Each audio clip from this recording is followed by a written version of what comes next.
Hi guys, welcome back to the Reboot Show. I'm Sally A. Illingworth, your host, and I'm excited because today I'm here with Maria Paz, Tim Beevor, and Luke Stow to have a conversation about technology disruption in the education space. So thanks for joining me, guys. I just want to let the audience know who we've got here with us today. So we've got Maria Paz, who is currently a Chief Information Officer with extensive experience across multiple sectors around digital transformation. We've got Tim Beevor, who is a student design director and also has experience across multiple areas of technology. And we've got Luke Stow, who is our expert resident panelist at the Reboot Show. So welcome, guys. Thanks, Sally. To get started, I'd like to ask you, Luke, in your experience, what technology have you seen to date be used in the education space and disrupt it? Yeah, look, one of the things that I think has really resonated with me about education is the move to online for education and learning. You know, it's really taken shape over the last few years. I think we started with some courses being available online, and now this B2B movement with, you know, the likes of Amazon and Microsoft and others getting involved in providing courseware so that people can increase their knowledge, you know, get accredited and, you know, ultimately find jobs. I think that's been a real breakthrough in the education sector. So to moving to that sort of online space and seeing, say, courses come online, in your experience, Maria, what have you seen maybe some of the bottlenecks in that space in capacity as a digital transformation specialist? What have you seen some of the challenges are with adoption of that?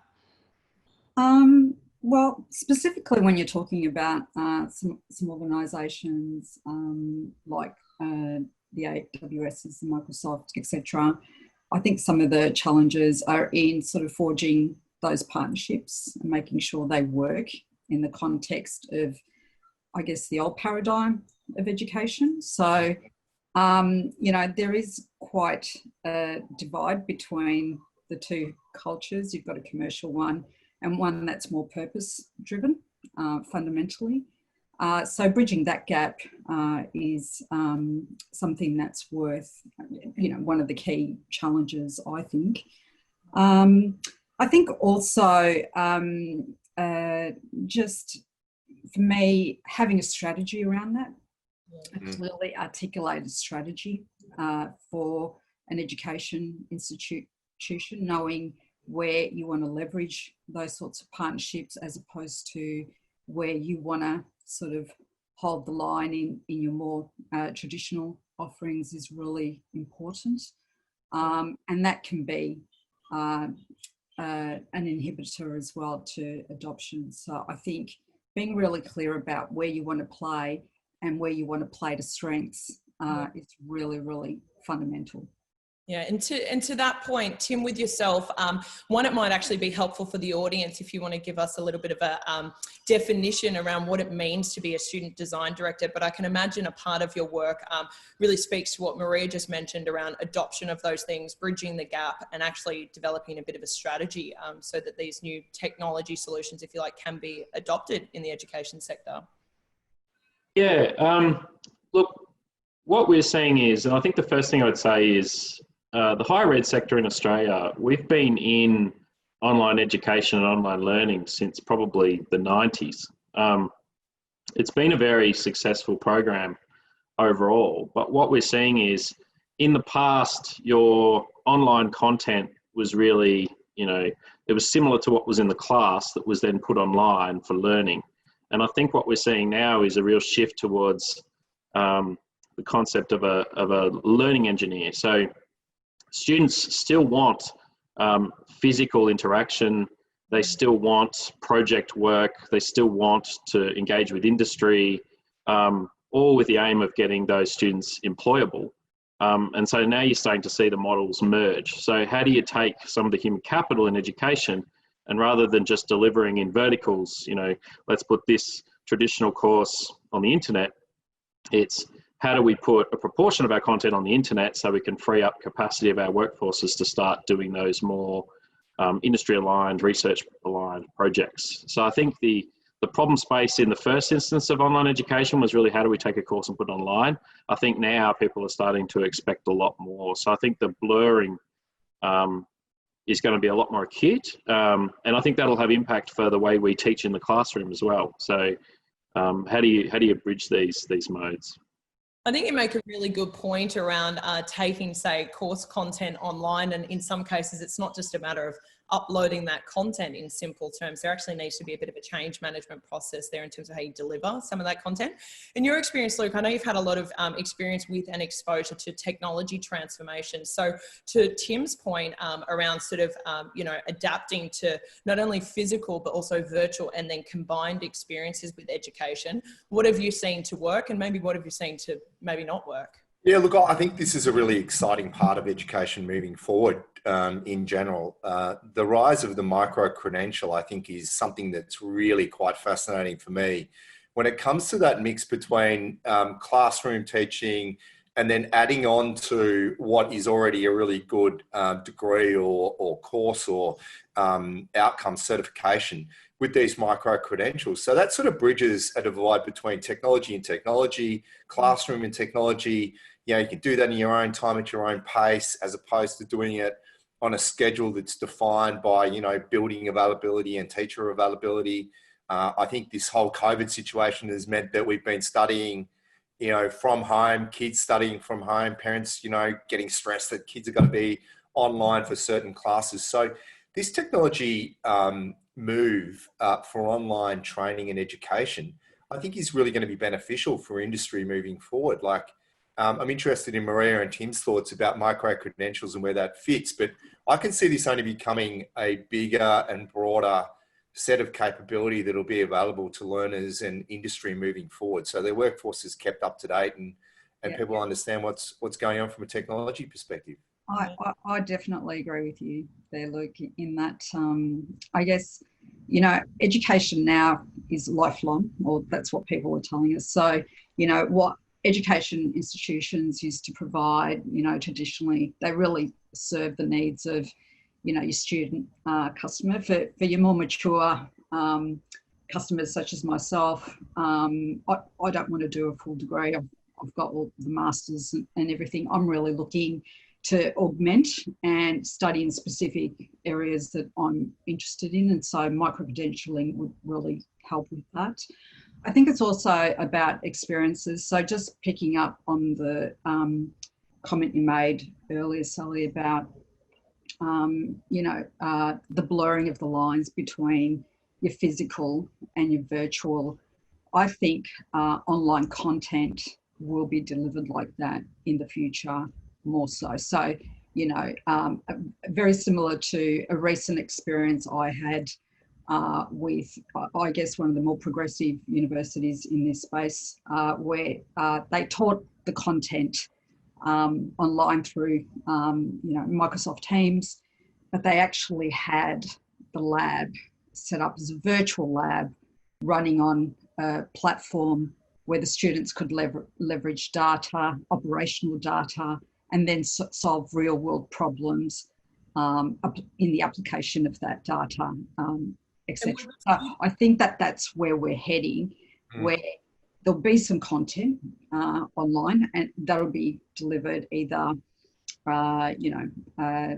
real time or static, but equally they'll be able to do some practical learning and application of that in a virtual lab or space, if you like. And I think that's where education's heading, and really looking at capitalising on the value of data for the future. That's where it's all sort of heading, I think.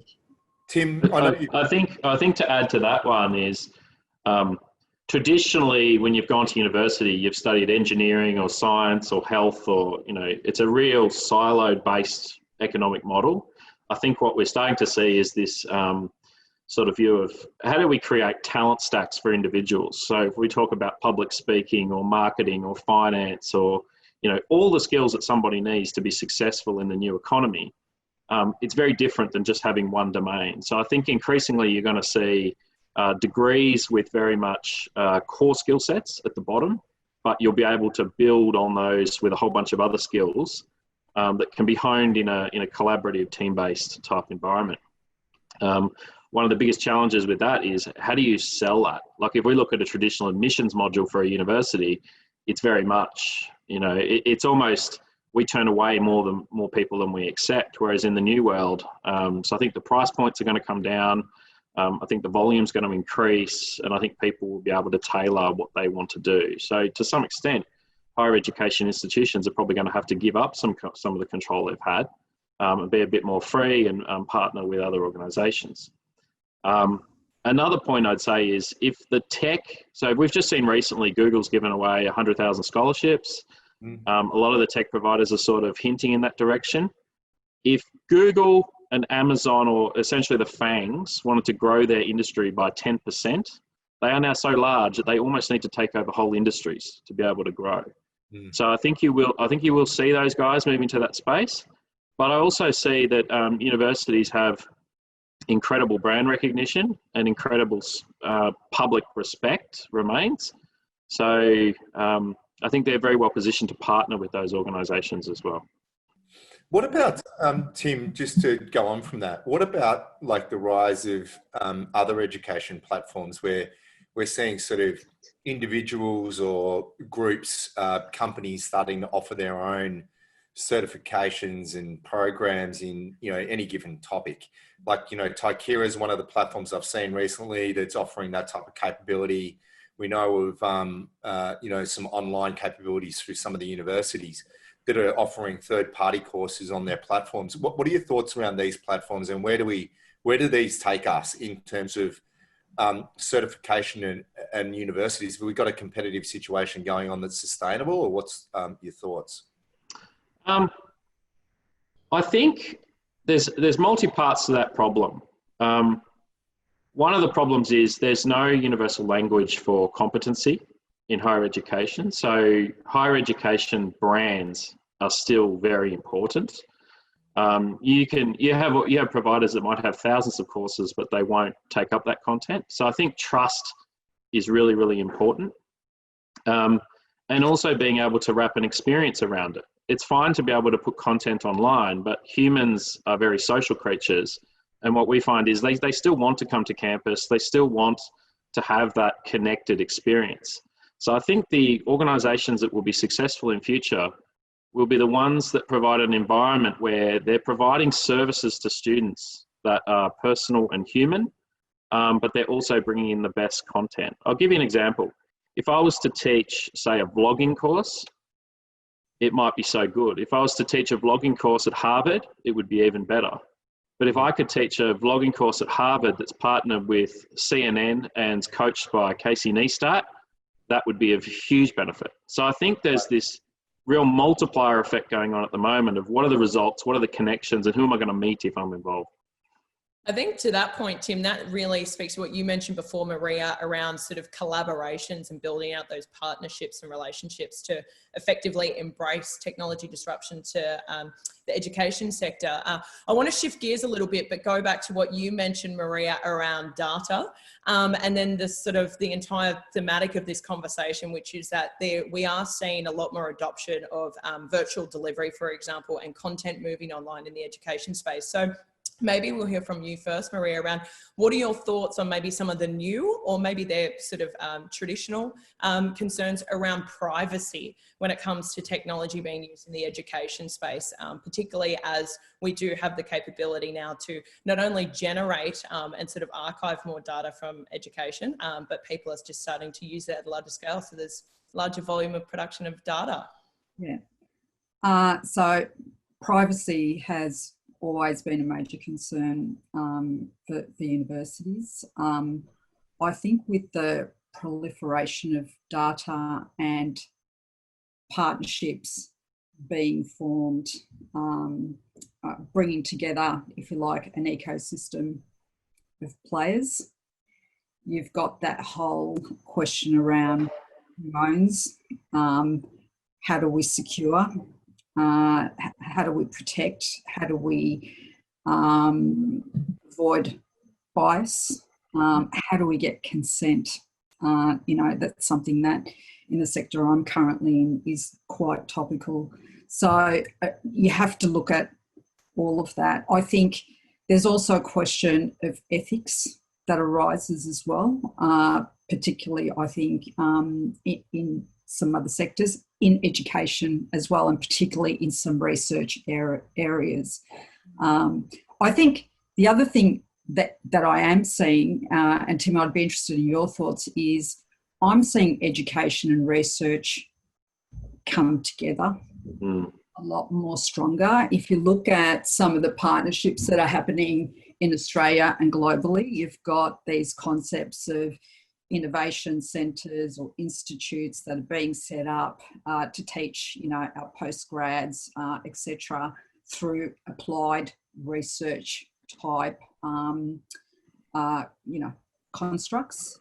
And again, leveraging data as one of the foundations in that. And I think that's bringing to the fore some of these conversations about security, privacy, the ethics of it, and we're seeing that play out more and more, I think, under COVID-19, where you've got this great big balancing act between the individual and the public interest, say, even with just the COVID-19 act that we saw. But this is being played out in research and education all the time, I think, currently, particularly in those sort of new emerging areas of machine learning, artificial intelligence, etc. So I'd be interested in your thoughts on that, Tim. Yeah, I think the identity problem and the data associated with it, I think about it a little bit more nuanced. And in fact, I think the higher ed sector has almost been too conservative on that topic. I think it's about who has control of information and what benefit, where does the benefit go on sharing that information? So if we look at a university, most have a student management system that manages all the records and all of the credentials. But the problem with that is it locks the credentials in a silo, it locks it in the organisation.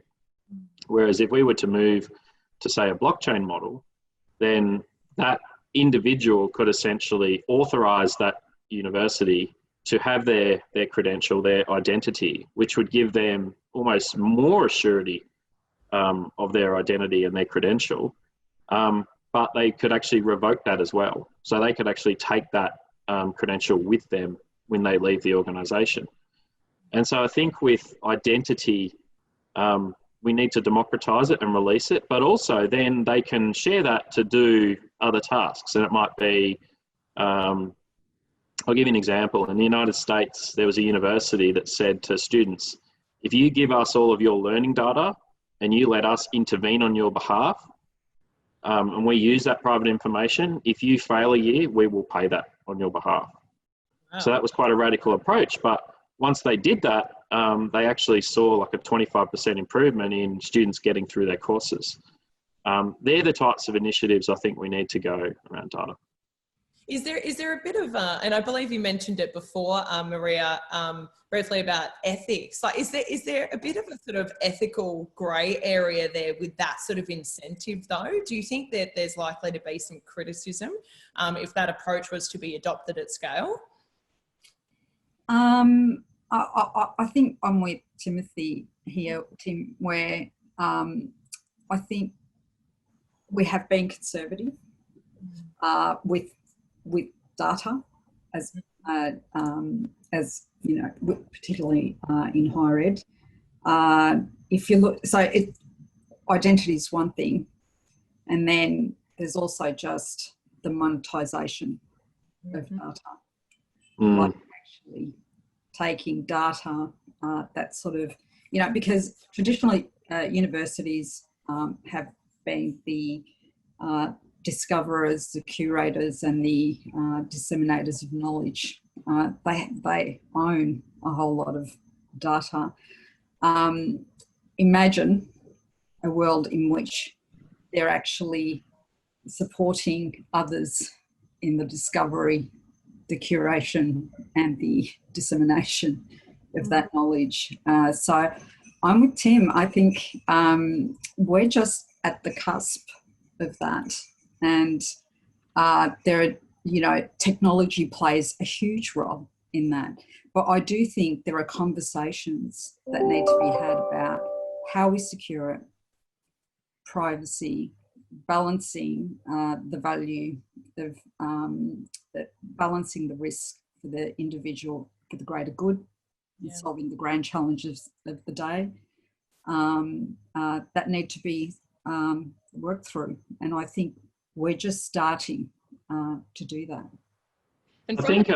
I think the other point there is when we think about data, we always think about the student record, we think about the outcomes, we might think about the content, but what we don't look at is needs and behaviours.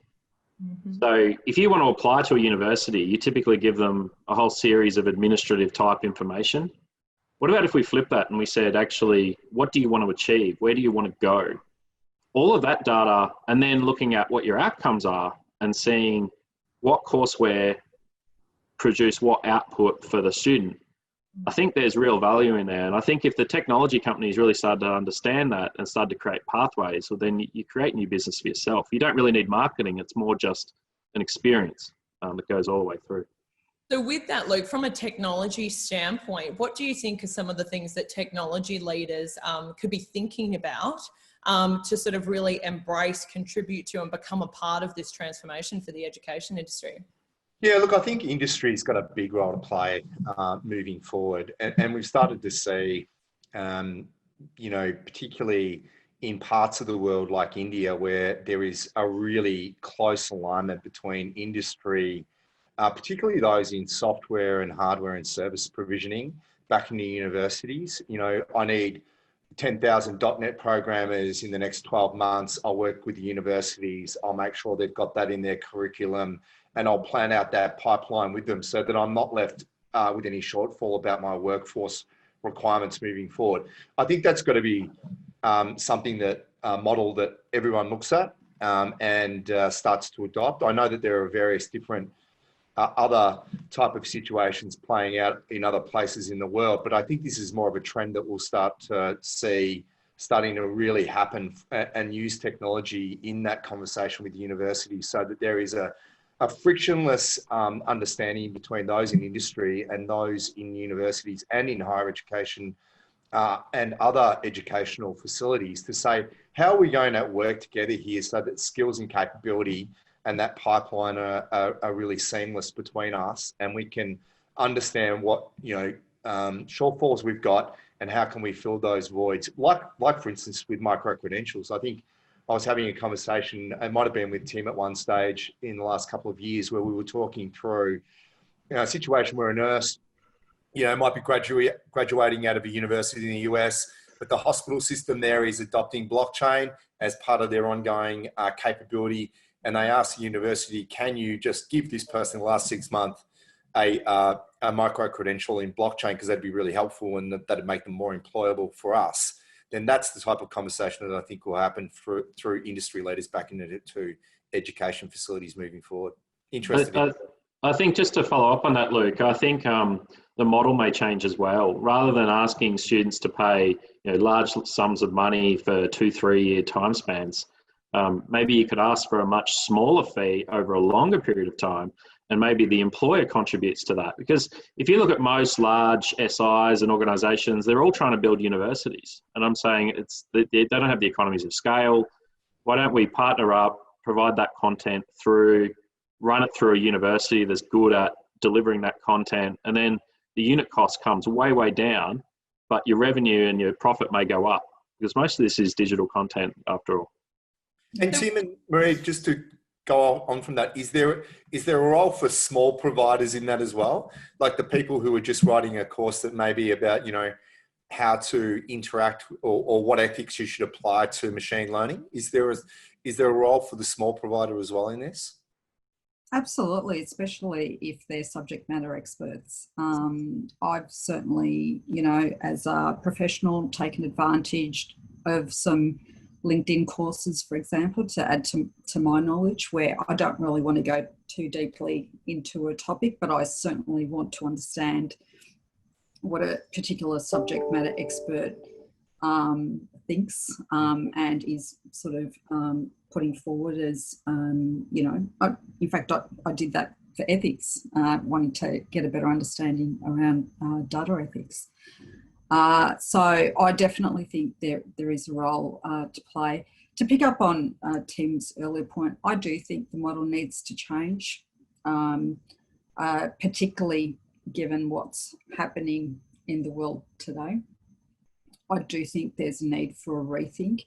And I think very similar to other sectors, it will be a customer-driven model, whereas previously it's been the education institution has driven, what the offerings are. I think we're moving to more of a consumer-driven type model, and therefore the model will definitely need to change. Yeah. And do you think that's is that something you would say that each of you are excited about, moving to that sort of customer-centric approach? Absolutely. Yeah. Fantastic. Yeah. I'd say yes to that. However, there's going to be a lot of pain.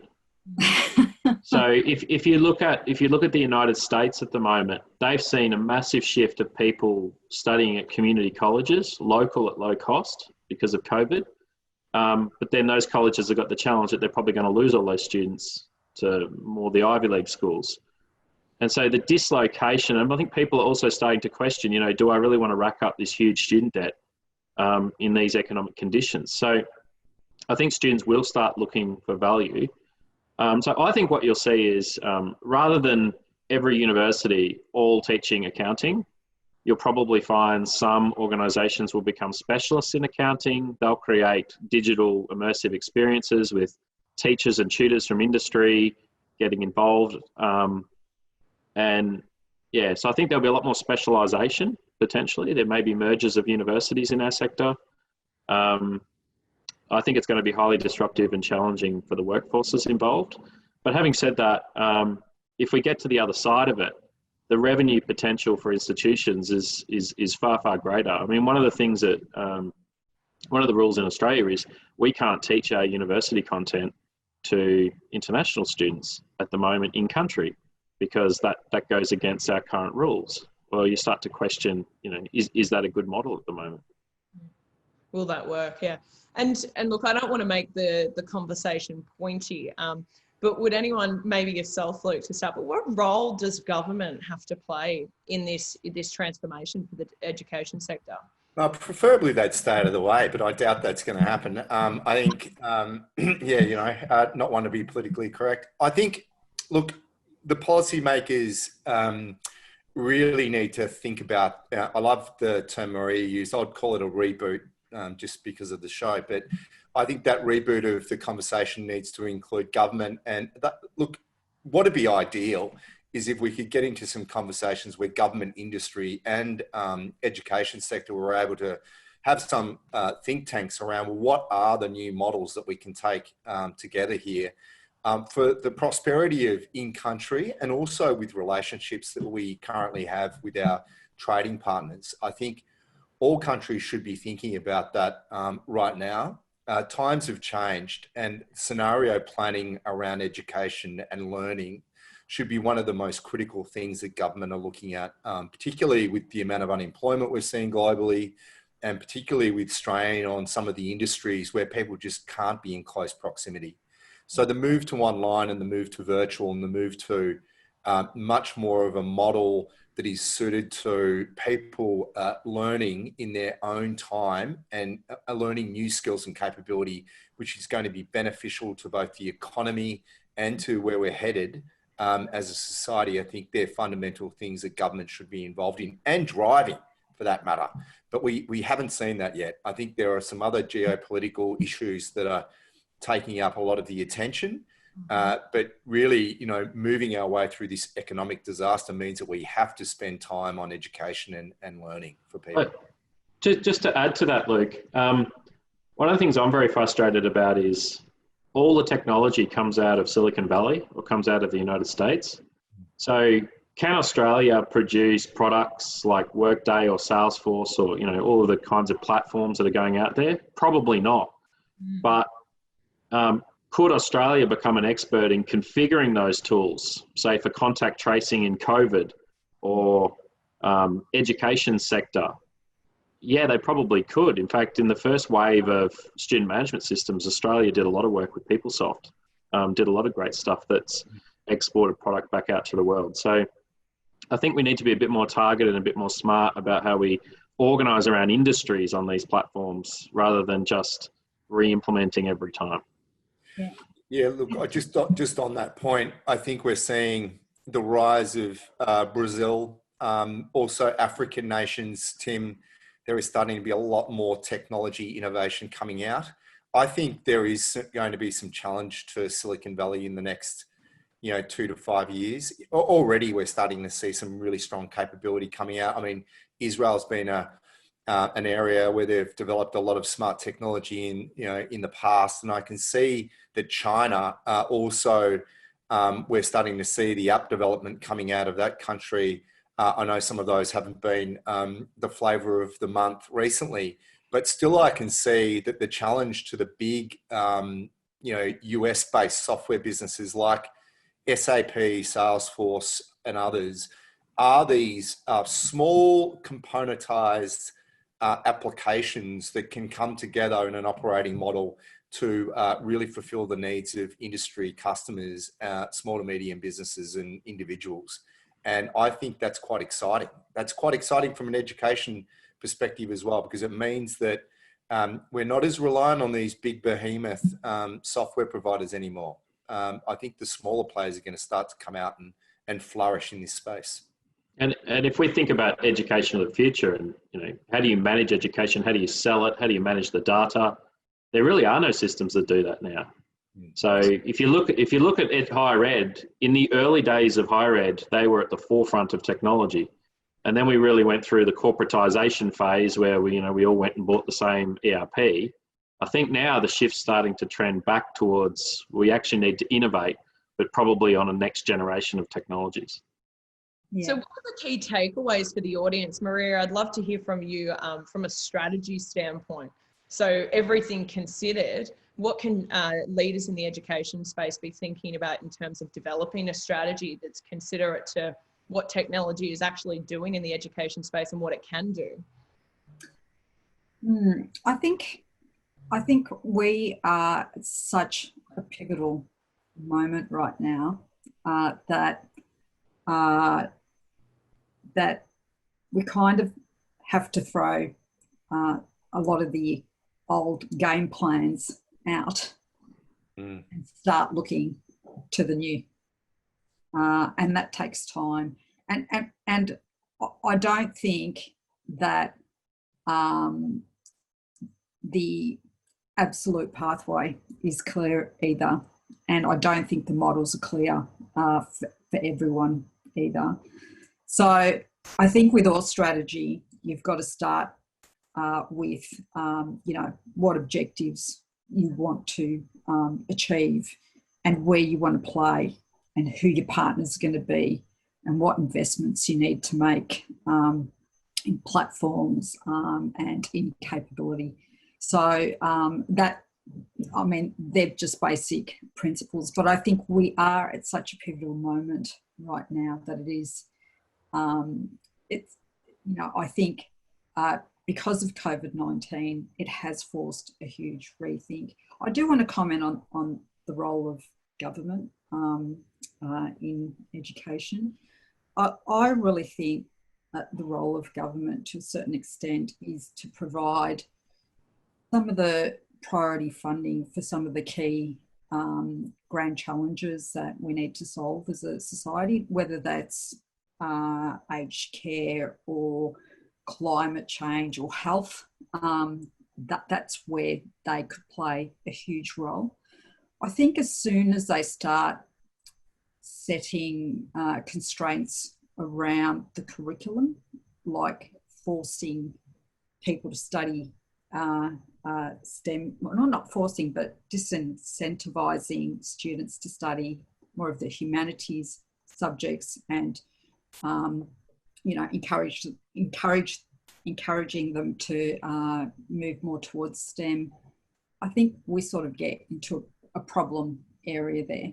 I don't think that really is the role of government. I'm a big believer that should be driven by the customer, really. You're saying that you don't believe the government should maybe take as much of a aggressive approach, if you like, to encouraging studying of specific. Yeah, I think that needs to be driven by the customer, and I think they should, through funding, research funding, etc.,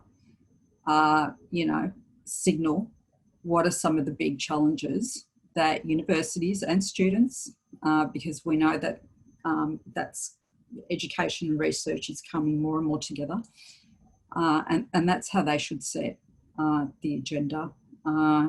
And I think also they need to be mindful of maintaining good relationships. And with the private sector? Yeah. And encouraging that. I think they could actually really help to forge that industry, education partnerships through funding. And that would help to reboot the economy.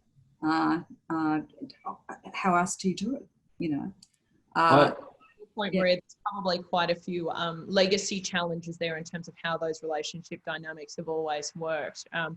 Tim, what would you say is your biggest takeaway for the audience today? I'll just cut that one. I just want to add to what she said before. Of course. I think governments need to start thinking more about how capital flows in a global economy. So if we look at someone like Elon Musk, he can build a full car plant in China in 8 months that can produce 3,500 cars. Now, he's one person that has built that organisation. And so I think what government should do in education is say, what are the grand projects that we want to work in? And what are the skills that we need to drive those singular projects? Like if we look back when Holden was born, they turned a whole industry. They created a whole industry, and they needed designers, and they needed engineers, and they needed product people and marketing people. And so they really created a national product set. I think Australia at the moment needs to understand what its place is going to be. So if I look at Germany's a high cost economy, yet they produce high quality parts for power stations and electrical components and cars and all sorts of things. I think Australia needs to understand what its high tech jobs of the future are going to be. It could be digital manufacturing, could be computing, could be industry patterns, those types of things. And I think they need to put some stakes in the ground and put some real investment in. And I'm not saying, let's just hire some researchers. I'm saying, put in some real money and get that activity going, and then you'll find industry will come and they'll want to get involved and they'll invest, and then the money will flow in from overseas. And I think if we can power that with projects and micro credentials and students and researchers all coming together around those common goals, I think we could create a whole new economy in Australia. And I think that economy could even be regional, because I think COVID's shown you don't need to work in Melbourne to work in Melbourne. You can live from anywhere. And so I think those new modes of operation are going to become more important moving forward. So I think this could be a huge opportunity for Australia. Yeah, and I guess the important thing there is it's a multidisciplinary approach. It's not just about STEM. Because you've got to have designers, you've got to have lots of other considerations. It's not just one sort of area that it will take to rebuild an economy. And I think if COVID-19 has shown us anything, it's how important health and caregiving is for the economy as well. Yeah, and I think to your point, Maria, I would say that the focus on STEM potentially from a government standpoint could very much be to do with the fact that, I think many governments feel overwhelmed by what's happening with technology and how it's disrupting traditional sectors. So there's sort of a bit of overwhelm there, and the default is to go to something that sounds like it's going to solve all of the problems.